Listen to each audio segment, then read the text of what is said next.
Hi, I'm Dr. Patrick Kingsep, and welcome back. Today what I want to do is I want to talk about gaslighting. This is a term that's thrown around quite a bit.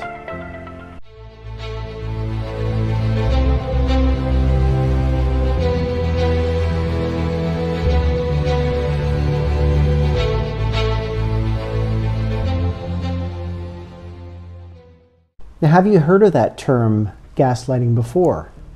It's a form of manipulation one uses in a relationship. It can occur in a romantic relationship with friendships, work colleagues or employers, family members, and even public figures. Gaslighting usually occurs in power dynamic relationships. One person holds a perceived element of power, and the other will usually be scared to change the relationship or step away or leave due to the fear of losing the relationship. You can think of this in regards to a parent gaslighting their adult child. There is usually a need to maintain a relationship with your parent or that family member, so the adult child will become fearful of losing the parent's love. The gaslighter is usually aware of the power imbalance in the relationship and may use this against you. Often we hear of the victim of a gaslighter changing their perceptions or thoughts about things to try to negate conflict or disagreement. And it's important to remember that the gaslighter is not always behaving in this way with malicious intent, or may not even have the realization or the awareness within themselves that they are gaslighting. The act of gaslighting is not always deliberate, and the gaslighter may not be consciously aware of this. That is, the gaslighter may not be consciously trying to create harm. However, it can also work in the opposite way, in which it is deliberate and manipulative in intent. The gaslighter may be in the full knowledge of the power and control they have.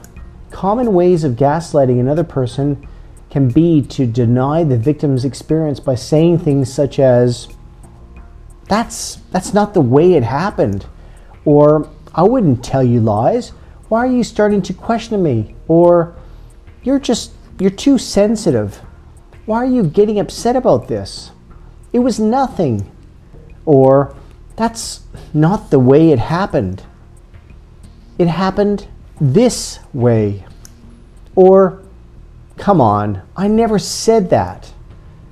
Why do you overreact to things? It can also involve forms of subtle gaslighting. For example, a mother who always disapproves of her daughter's independent decisions, which leads to the daughter trying to question decisions she makes that she thinks her mother may disapprove of.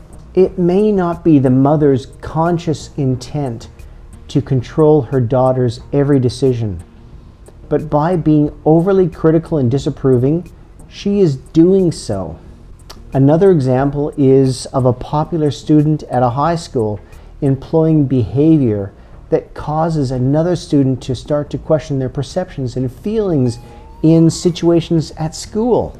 The student may approach a lunch table in which the popular student is sitting with others and ask why they didn't save them a seat at that table.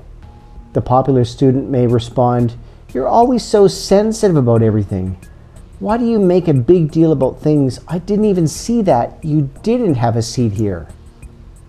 It might involve a wife telling her husband that he didn't arrive home on time to take care of the young children, resulting in her being unable to attend an exercise class, and the husband looking at her in shock. "What are you talking about? We didn't arrange that. I think you must have a busy day at work or something. You're always just so angry about everything." Now, can you see the mind-bending tactics being employed here? There are many more examples of gaslighting. These are, seriously, just a few. Gaslighting is usually insidious and covert, in which one makes another question their own judgments and reality. People often gaslight others on a spectrum, and it can lead to the victim questioning their logical thoughts, doubting their perceptions, or the gaslighter may outright deny the reality you experience.